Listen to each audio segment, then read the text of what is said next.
Hi there, this is Aaron of the Wandering Tulipps, and this is Voices of Indy.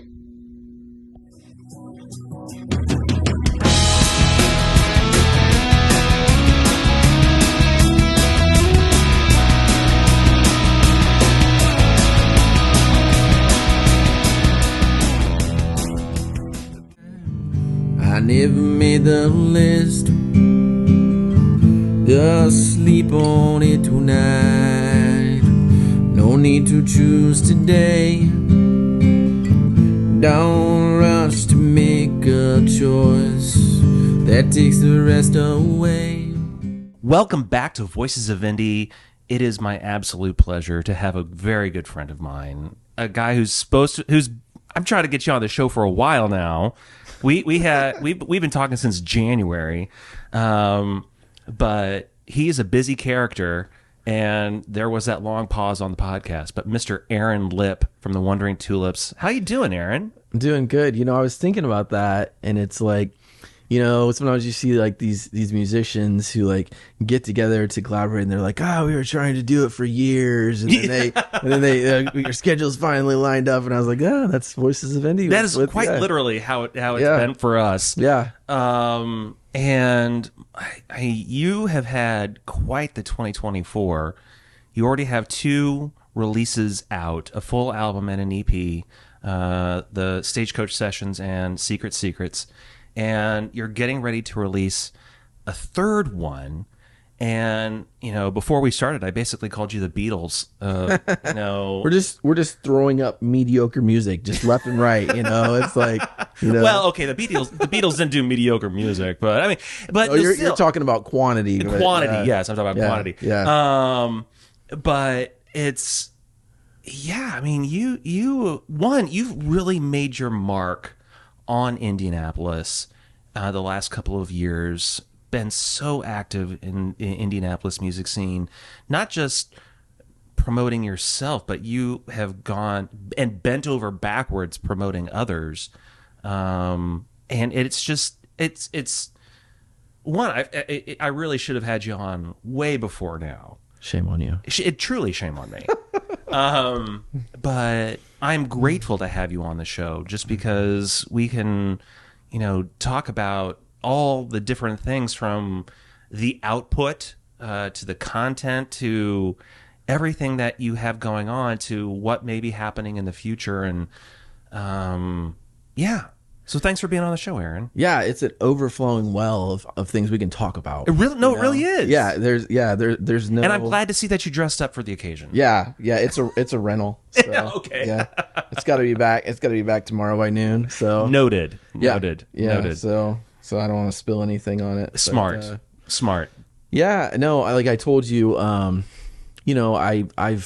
written poetry for years and years, and then I, kind of started putting music with it the best I can as, a self-taught musician with, 5 chords in their back pocket and a capo. And so I've had the opportunity to record, recently with, Frank Black and Mark Harper at Metamora at the Stagecoach. Yeah. And then, Glenn Seelan helped me record over spring break. And so it's just been this opportunistic thing where I've been able to, record this stuff and then, release it. But everything that I've done, I've gotten so much help. Yeah. If you got, you talk about Acoustic Social, you talk about these releases. It's people, people just doing things in a reciprocal way, hey, you help me, I'm going to help you, or they do it for the love of the art, Yeah. And in a perfect world, I think that would be kind of a cool thing, but you still got to pay your bills, right? No, right. And I have the luxury of it being like a passion project or whatever like that, and it was, I think that there's just so much talent in this city, that I couldn't help but to kind of just kind of try to push it, and I know that when I first started doing, the first thing that I started doing when I first tried to start getting back into music or whatever was I went to a Joe Shelton open mic up there at Books and Brews. Legendary. Yeah, I mean that's one of the best open mics in the city. I mean, it's always a good crowd, and and it just made me want to make more opportunities for people like me who were just trying to get started, who only really played original music. Yeah. Because that's really all I do, because that's the therapy of it for me. It's like, people pursue music for different reasons and in different ways. I was never really called to do covers. It was a therapeutic value of like, the poetry turned music. And then now, it's at the point where it's like, I feel like the stuff is pretty relatable. So it's like the goal now is like, I'm going to play these songs and hopefully someone can relate, and it makes them feel a little bit more comfortable in their skin, right? Because I mean, all the stuff that I write about is either it's a personal story or it's a story of someone's personal story that they've shared with me. So, and I think that in this world, I think that there's a lot of my phrase is called terminally unique, right? And there's different ways to look at that. You can look up the definition of that, and it's going to give you a different definition than what I call it. There's a lot of people who feel like they're very unique, and they live in that box.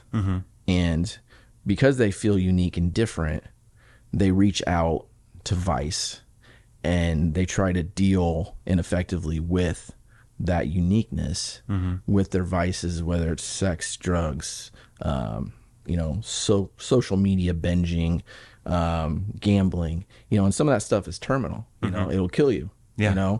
And so I mean that's what it is. It's trying to let somebody hear, what someone else has experienced something that you've experienced.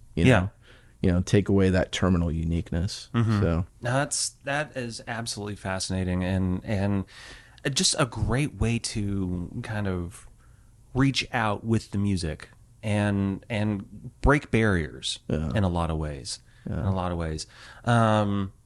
talk about Acoustic Social for a second. That seemed to kind of been born out of your experience going to the open mics with Joe Shelton. You originally were at Books and Brews up in Castleton. Then you moved it to Eighth Day Distillery. And so what was the story behind Acoustic Social, and what kind of got that going for you? Well, I mean, Katie Taylor had that house concert thing going. Little Flower. For and I was just really fascinated with that. I thought it was such a cool idea, and I thought that this could be kind of totally different in a way, but just a way to kind of like support local music. Like she had some pretty remarkable people come and play at her house concert, and my thing was to have original music, but what she did was really the catalyst for what I did. I mean, she had a lot of passion, and that passion was contagious. Oh yeah. I mean, and she did a ton of stuff, or still does a ton of stuff with Musical Family Tree. I haven't talked to her for a while, but I think she's still doing that. I'm not sure. She's definitely still involved with I mean, she's just had her hand, the jazz, into the jazz community, and just, totally just, Now it's like deep into it. I say, if you really want to get to know the Indianapolis music community, you get to know Katie Taylor. Yeah, and so that was kind of she inspired me, and we did it at Upton, the Books and Brews up there, and it just kind of felt like I mean, I love that place, but it kind of felt like a little bit off the beaten path. And I know exactly. And so I thought maybe we could find something more central. Reached out to Jamie Lamping at Eighth Day Distillery, and I mean, she's just been, her and her crew there just been great. I mean, they love it, and we love them, and it's just an awesome place. Great location. Yeah, and I mean, it's just a warm place. It's like going into Cheers. There's every time we're there, there's regulars, and they know people, and it's like, they make you feel really warm and welcome. And I mean, that's it's just a cool place. I feel like you're probably their norm. What's that? I feel like you're probably their norm. My norm? Yeah. Norm. Oh, I was thinking you're saying like normal. I'm like, I don't Norm know. Peterson. Yeah. I don't know. Yeah. They see Aaron walk in. Aaron. Right. Yeah. It's funny because like, so like when you play there for Acoustic Social or whatever, they'll give you a free drink, and I don't drink, so I always get my chocolate chip cookie there that they have. Yeah. So they have some salted chocolate chip cookie that is like fabulous there.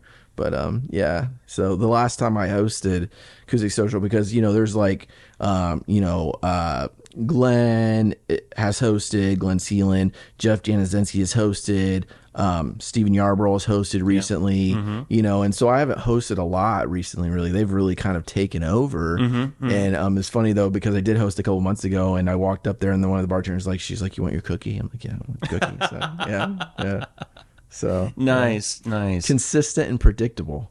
Well, that's it feels like that's what has to happen within the Indianapolis music scene to start gaining an audience. Yeah, I know enough to know that I don't know much about the music scene, but I know enough to know that Indy is an interesting music scene. It is. I mean, like with local live music, it is so different than like Bloomington. It is so different than like, Metamora, right? I mean, it's just, and maybe it's because of my genre. We're like, life story songs, folk, whatever. Maybe that's what it is. I mean, but it's like, we play here, and we're tolerated. We play in Bloomington and they kind of like us, and we play in Metamora and we feel like we're rock stars, right? Yeah. You feel loved. So it's my cliche is that music is like real estate. It's all about location. Yeah. I mean, if you have a genre that you're passionate about that doesn't fit the vibe of the community, you might want to move. Yeah. I'm just being, realistically, Well, like, because there's a community for you. Sure. But I don't know that the community will morph to you. So well, I think that's a fair statement to a degree, simply because, I've heard people say that you can toss a rock out a window and hit a white male singer-songwriter in Indianapolis. yeah, and right. I mean, I was like, Yeah. it's true. You can. Yeah. We're kind of everywhere. Yeah. But there's so much here that it is tough to actually find that particular niche. Whereas, like, you're right, Metamora definitely feels more folky. Yeah. That's and if you want your folk music, career to succeed, Metamora is probably a great place to be hanging out. Right. Whereas, Indianapolis, it could be more band centric, but at the same time, I know, and I've had plenty of singer-songwriters on the show, and not just bands. Right. Outside of the difficulty of actually having bands on the show, but still, Yeah.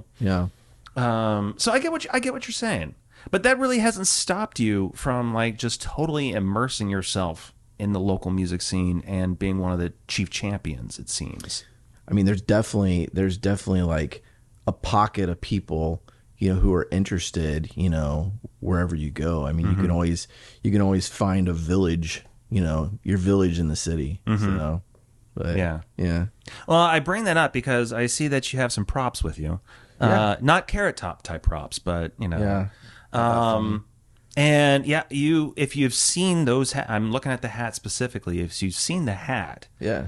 that was born out of the work that you were doing with Acoustic Social, and you worked with a lot of different partners with Acoustic Social, from sponsorships to a whole host of just different ways of trying to bring in small business.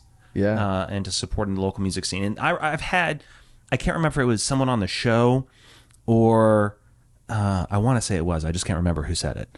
But what it came down to is that they were saying is that you can't have a good local scene without good local support, and that is coming from small business. And you were able to accomplish that, with Acoustic Social. I like to plug Courtney of Sinister Socials. She's been We there will put her URL yeah. right here, Josh. Reminder. Yeah, Put the Sinister Socials URL right there. She was one of the ones that's been there from the beginning. I mean, she did our banner, our stage banner, and then we kind of added a lot more sponsors. So we kind of outgrew our banner, but she supported us throughout. And she does socials and graphics and stuff like that.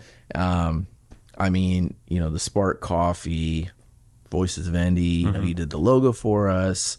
I mean, Eden Lost, Projects Eden Lost has supported our show from like day one. And I mean, Aaron is just a local artist. That's, I mean, not even like a shop owner, and they've supported us since day one. Alan Hansen he's a realtor, local realtor, and Books and Brews in Brownsburg. Cluster Truck. So plug. Also, and Fortify Creations and IIE. Indianapolis Independent Entertainment. Kenny and Alyssa. I mean, just on and on. Arthur's. I mean, Arthur's. Was a sponsor, and then they let us sell these there too, which this money went back into Acoustic Social, for these hats and things like that. So, the cool thing is though that the musicians who came to play, I don't know that I really ever had anyone say, how much does this pay? Yeah. It was kind of like, it was more like attraction rather than promotion, that phrase or whatever, because people I think really liked the idea of it was, it teetered on an open mic, but it was a little bit more intimate in that we only had 3 or 4, and it was almost kind of like we're giving you a stage, and it was people who weren't necessarily established, even though we had some, established people play. Oh yeah, no, definitely. I mean, definitely. But people I think they just wanted to come and share their original music, and.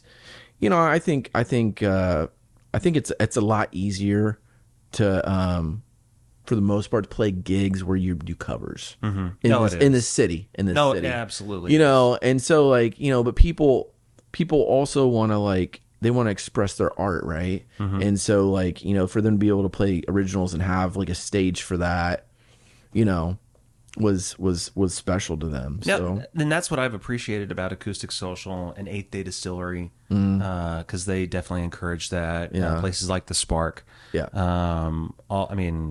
like, please just play originals only.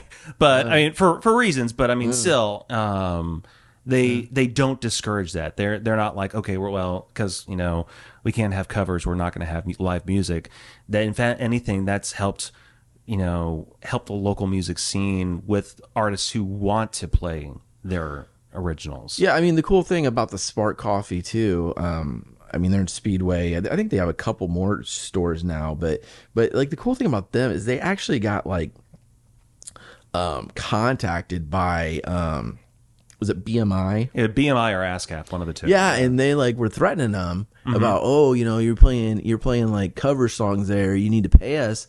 And instead of them just pulling the plug, they said, well, we're just going to do Pandora, and then people who come and play will just play originals, you know? And so they kind of they did what they needed to do for their legality, or whatever, those, I don't know about the whole agenda of those people with BMI or ASCAP. I don't know that I believe that they're really there to protect the artists, but whatever. Maybe they are. I don't know.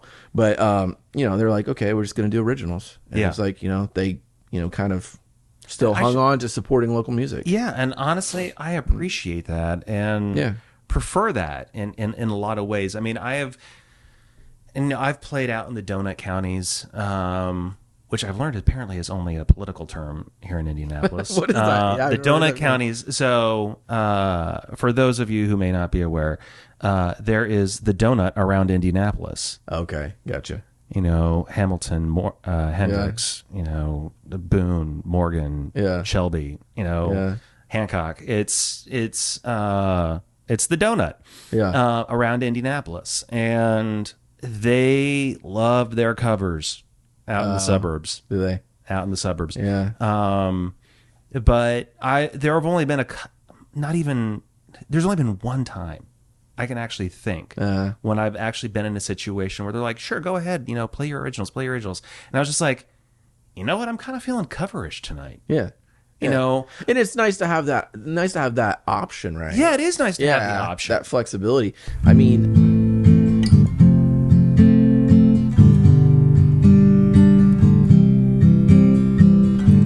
I wrote a song about a girl I never got to meet.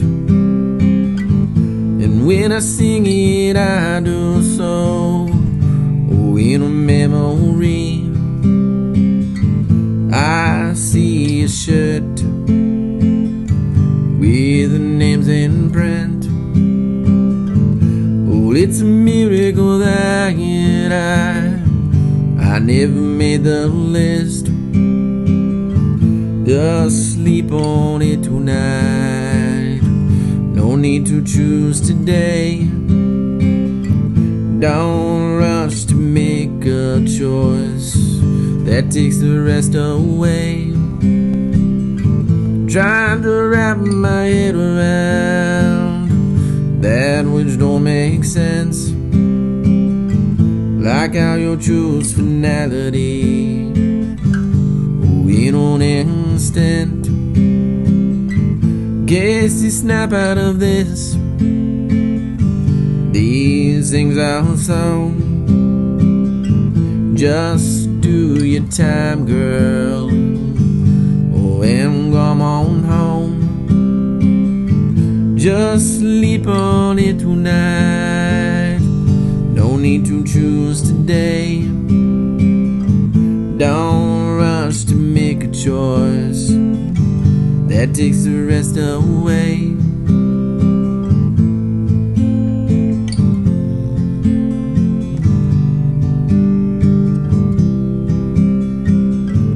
There's a swing out back. It's hanging from the tree. Used to watch it for hours there, but now they're both empty. Oh, life is hard. It'll wax and wane. Won't you give these dark clouds time to fade away? The sun is sitting behind the clouds. Just because it's hidden don't mean it's not around. Oh, to sleep on it tonight. No need to choose today. Don't rush to make a choice that takes the rest away. Yeah, just sleep on it tonight. No need to choose today. Don't rush to make a choice that takes the rest away. I mean, I just don't have, you know, which is totally fine. I know it's fine. I don't have that passion to learn other people's music, you know? Have you heard Joe Shelton's song, Someone Else's Song? Yeah, that's a good one. That is a great song. Yeah, that's a good song. That's yeah. I'm going to link that as well as Sinister Socials in the description because that is a great song. I think I played at a songwriter show. I can't remember what town it was in. Oh God, it was a hike, and why can't I remember the guy who runs it? He's a priest. That's awful. I'm so bad with names. he's a cool guy. He's a musician himself. But I played that songwriter show with Joe, and I said, you're gonna have to play that song, man. So Yeah. I like to play shows with other local musicians and like make requests. Mm-hmm. You know? No, that is fun. Yeah. Yeah, like whenever like I play a show with like Jess Jones, I'm like, if you're not gonna play Selena, Yeah. or Selena, Yeah. I was like, you just need to leave now.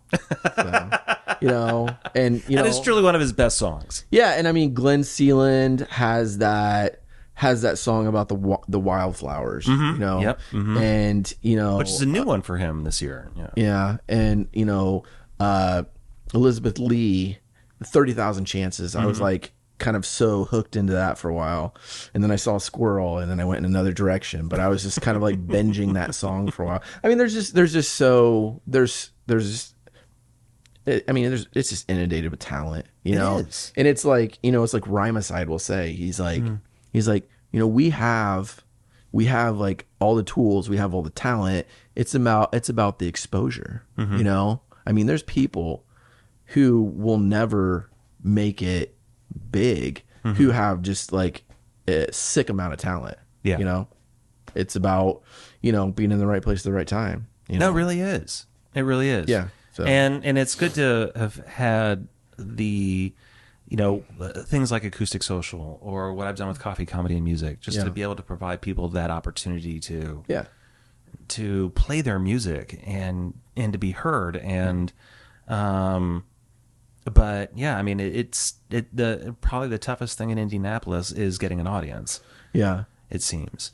You know, and for some people, that's a dream come true, just to play one of those things too. You know, because I mean, like I don't have aspirations of like being anything big or anything like that. Yeah. But I just like, you know, my goal is like, if I go and play a show and I look out and someone hears the song and they feel the song, then it's like when you like go golfing. I used to golf. It was it was a terrible experience. But like, you know, like when you golf, there's like, when you're a terrible golfer, there's always one shot that'll bring you back. Yeah. You know? And so like you can do like a couple of gigs and you're just like, why am I doing this? This is a terrible idea. You know, I'm like, why am I doing it? And then you go play a show and somebody feels it. Yeah. You know, and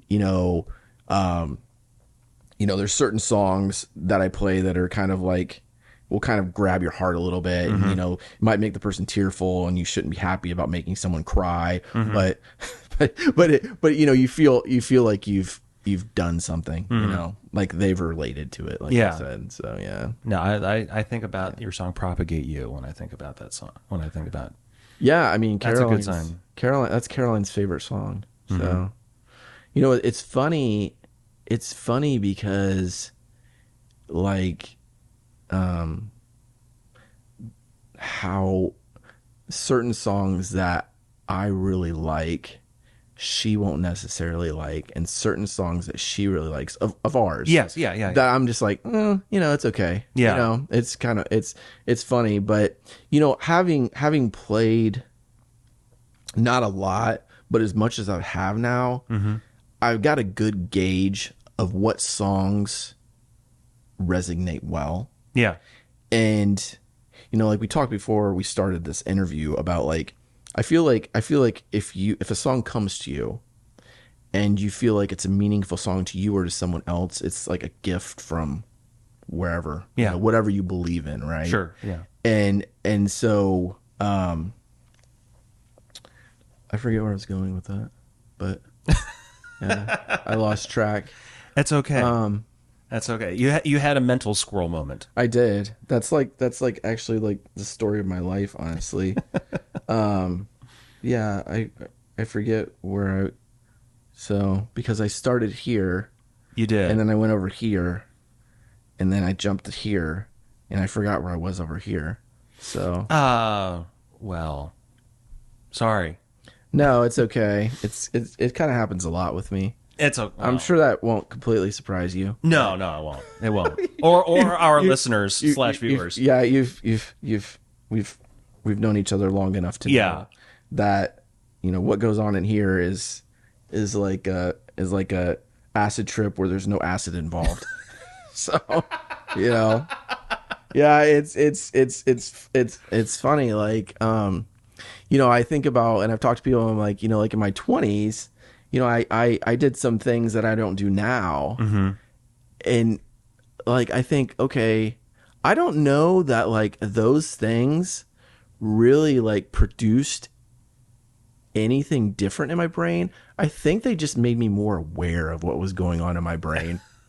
You know? Yeah. Like these thoughts of like, you know, this thought links to this thoughts and this thought links to this thought. So, but yeah.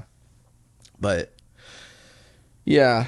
Well, let's talk about your songs that you're going to be playing for us. You're going to be doing, at the very least. That's what I was going to talk about. Oh, well, then let's you go. brought me back to it. No, but now the cool thing about now is I feel like I have enough songs that I like or that I've gotten commented on, you know, said, oh, I like that song. That it's like now when I do a 2-hour show, you're like, okay, I need to like, you feel like you're not able to squeeze in every song that you want to play either because you really like it or someone's told you that they like it. Yeah. You know, so, Yeah. and that's a real gift. I mean, you know, it's like to have enough songs that have kind of come to you from wherever they come from, you know, that you can fill that space with it. I mean, I don't, you know, it's not like basketball. It's not like you go out and you shoot baskets for years and so you're really good at shooting baskets. I didn't do anything to like, you know, make me a songwriter or whatever. Sure, like, yeah. or like make me a better. Well, you're exercising a part of your brain. I mean, Maybe, there's maybe. a I think- workout Yeah. mentally. Yeah, I don't know. Yeah, it's interesting. Yeah. It's an interesting thing. So, Well, let's talk about the songs that you're going to play for us. One of them is going to be upcoming on your new album. well, yeah. I think 2 of them are. Yeah, I'm gonna play "Child Soldiers," which I really like that song.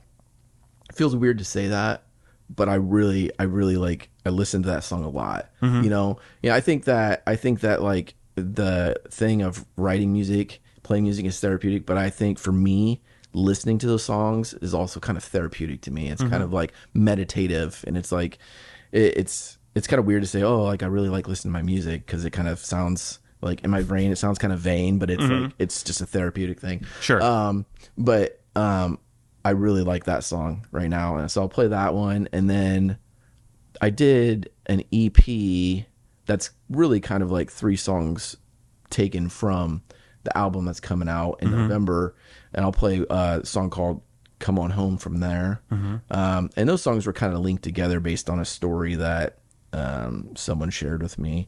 And then there's a song that I still need to record called "Broken Crayons." And the last show I did at A-Town, there was a couple people who mentioned that they liked that song, and I think that it's like a kind of a cool, relatable song. Yeah. So Caroline, my wife's, I know you know who Caroline is, but Yes. for people who are For other watching, people, yes. yeah, clarify. The other Tulip, you know, her cousin said, because she knows that I you know, write songs and stuff like that, and she said, you know, I saw this shirt and it said "Broken Crayons Still Color," and she's like, I think you should write a song about that. And I was like, that sounds cool. 'Cause Yeah. I don't think that I'd actually. I mean, it's really kind of well known, kind of saying, but just because it's well known doesn't mean I've ever heard it. Yeah. You know. No. Kind of sheltered. Well, a little bit. I kind of feel like, you know, that's not something that I've heard an awful lot. I think I may have. Actually, I think I saw you post. Didn't you post a picture about it? I did, yeah. And I read that and I was like, that's really cool. I hadn't necessarily thought about that. Yeah, it's such a cool saying, but you know, and she told me this like a year and a half, 2 years ago, and I said I think that would be a cool song, but I'm not gonna I can't force it. You know, I said if it's gonna become a song, it'll become a song, and I'll just be like walking around meandering somewhere, and I'll just plug it into my phone, right? And and it did in a way that I feel really good about. You know, I mean, you know, you've written songs, and you're like, you know, Ed Sheeran. We'll talk about like I saw an interview with him, and he's like I don't know where he is living, but he said, you know, you turn on the faucet and all the copper water comes out or the rusty water, and you got to flush all that out before you get to the good stuff. And you know, you've written songs that you're like, oh, that is just terrible. Yeah. You know, and then you've written songs and you thought, you know, I feel good about this. I like it. I think someone else will like it, right? Yeah. I mean, you just, you know, it's just. Have you ever written something that you thought was absolutely garbage, but then it turns out that someone actually was like, this is awesome? Yeah, I propagate you. Oh. You know, yeah. I'm like, Propagate you is hot garbage, but man, people like it. Yeah, it's grown on me, but it was not one of my favorite songs. But it's got, you know, it is a good song. I mean, I've been told by several people that they like it. I mean, the message is great. I mean, there's people who we all, you know, have in our orbit that make us feel better in our skin. That when we're around them, we feel safe, we feel good, we want to be around them. You know, and it could be a person that we don't even see very often, but whenever we see them, things feel right. Yeah. And, you know, it could be your spouse, could be a friend, could be a friend that you see infrequently, right? You know? But, you know, that's a person that you think, wow, if I could propagate them like a plant, by God, I would. Because the world needs more people like them, right? Yeah. And that's, you know, that's that song. Yeah. What's your favorite song that you've written? My favorite song that you've written. What I feel like is like my most well-received song. What is your favorite that you? I mean, right now it's Child Soldiers. Really? Yeah, yeah. And you know that waxes and wanes. It's kind of like you can have a favorite movie and then you like run it into the ground and then it goes, you know, and it goes back on your shelf for like 5 years and then you bring it out again and you just laugh hysterically as if you ever watched it again. I mean, there's songs that I've written that I haven't played for like a year or whatever, and you know, I go through my songbook and I'm like, oh yeah, play that, and you play it and you're just like, oh wow, I really like that. You know? Do you ever feel like there are some songs that are just like you just don't feel like a connection with anymore? Probably because I haven't played it in a long time. I only bring that up because there was, you know, I was doing one of my live sessions and I played a song and I was just like, no, I don't feel like I like the song, but I don't necessarily feel like the same connection to it that I used to. Sure. Yeah. I don't know that like the connection is lost for me.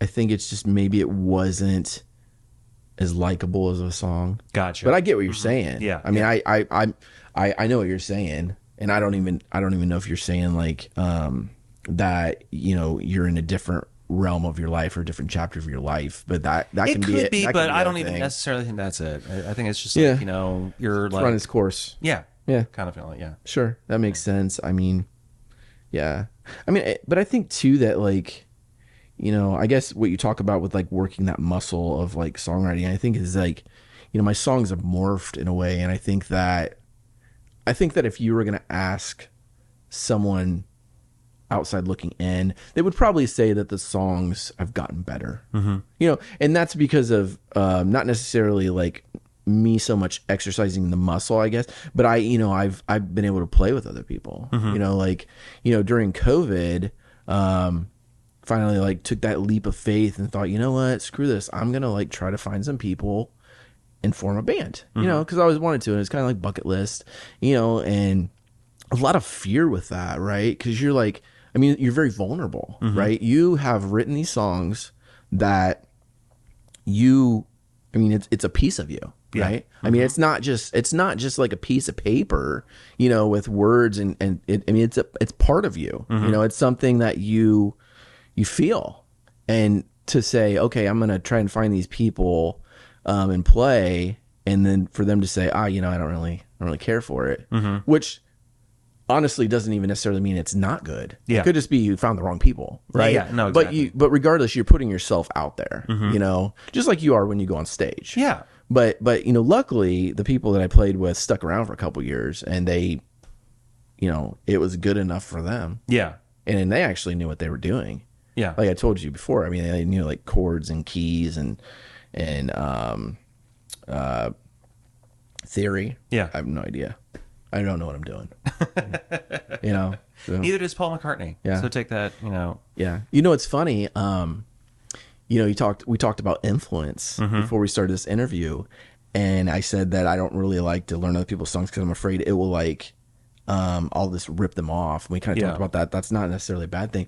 So the Avett Brothers, Murder in the City. Okay. Love that song. And I watched the video of it. I'm watching him finger. I'm like, I get hypnotized by real guitarists with their hands and stuff. Yeah. Like I'll watch a show and I'm just watching their fret hand. Yeah. Yeah. Just dancing all over his fret. And he played this cheater F, not the barcode F. Yeah, but yeah. like the C with the little bit of a. Yep. And I wrote like 12 songs using that chord. I'm just like, I mean, it just like opened up my world. You know? It's funny like that, you know, it's because, you know, most songs are 4 chords. Right? Yeah. And so it's like, but I mean, that opened up a new realm for me, you know, the F chord. No. And it's like, you know, it's like the light went on. No, what did it for me was putting the capo on backwards.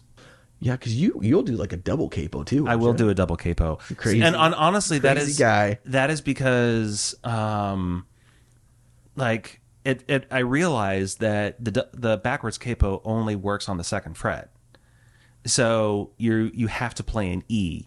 Okay. But it continues to work if you continue capoing, but you have to put a capo in front of it. It always has to be the 2nd fret. The backwards capo always has to be the 2nd fret capoed in the order. Yeah. So so I've started double capoing just to kind of get out of E. And it gets me into F sharp, which maybe I shouldn't be in, but You've lost me. okay. I only know this just because. I know nothing. Well, the cool thing I'll say this about the backwards capo is that if you do put it on the you put it on the 2nd fret and you play a D chord, it's like playing in drop D. Okay.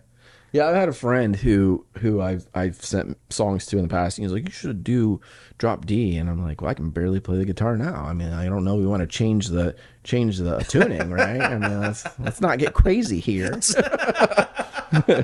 Oh man, I love messing around with alternate tunings and stuff like that. Yeah, I mean, it's cool. It is cool. I mean, and here's the funny thing is that the alternate tunings is the easiest way to actually make it look like you know what you're doing.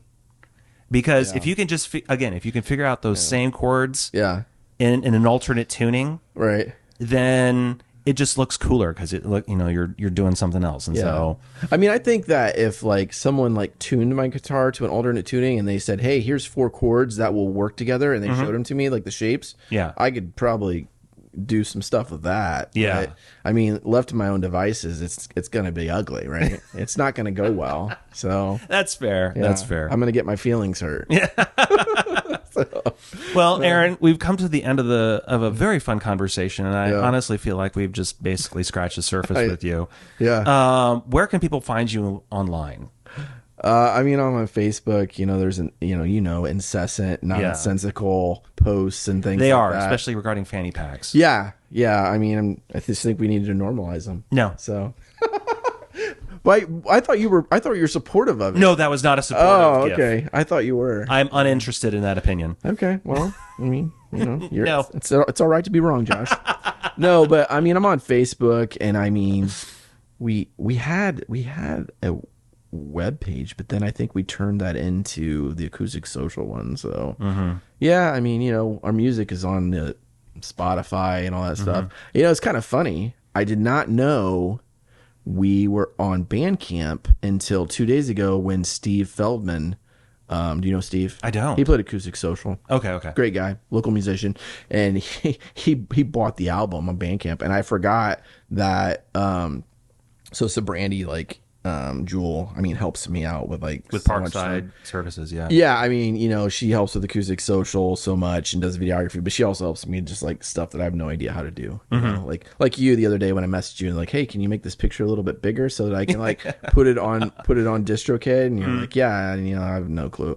But yeah, she had put it on Bandcamp for me. And she did. Yeah, she And I was wondering, how would you not know your music is on Bandcamp? well, I mean, I asked her to, but I Okay. didn't remember. Oh, okay, yeah, okay. yeah. I mean, when I was in my first band, Apple for Eve, we put that on Bandcamp. That's like 4 songs of like alternative folk. So Nice. yeah, it's interesting because it's like you have this song that, I mean, I guess it's kind of like unplugged, but you have these songs that we kind of played with distortion pedals and things like that, full band, and then I play those songs today as like a folk song. So Yeah.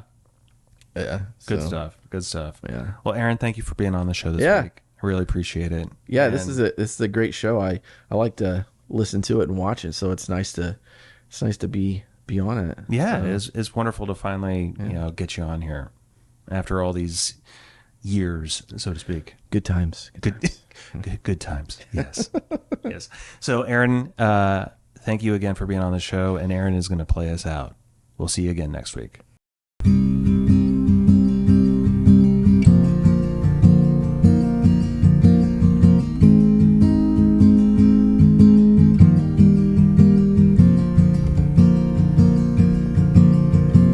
You fought the war together, just children at the time. And you bravely faced a foe who had clearly lost their mind. Dodging shrapnel platters, launched in fits of fury. Memories like casualties you tried in vain to bury. And you were child soldiers, never sought this fight that waged through years and years of days and nights. And you were child soldiers, you might know the pain of the strikes of hands and belts that fell like grenades. You were never sure when the bombs would fall. Evil goes by many names, but you called it mom. You called for backup from those who shed your blood, but you found the cavalry, it would never come. Just far-fetched stories, who could believe your plight? In the hands of the one who gave you your life. She had them fooled with a southern drawl. Yes, mommy dearest ruled within those walls. And you were child soldiers, never saw this fight that waged through years and years of days and nights. And you were child soldiers, you both knew the pain of the strikes of hands and belts that fell like grenades.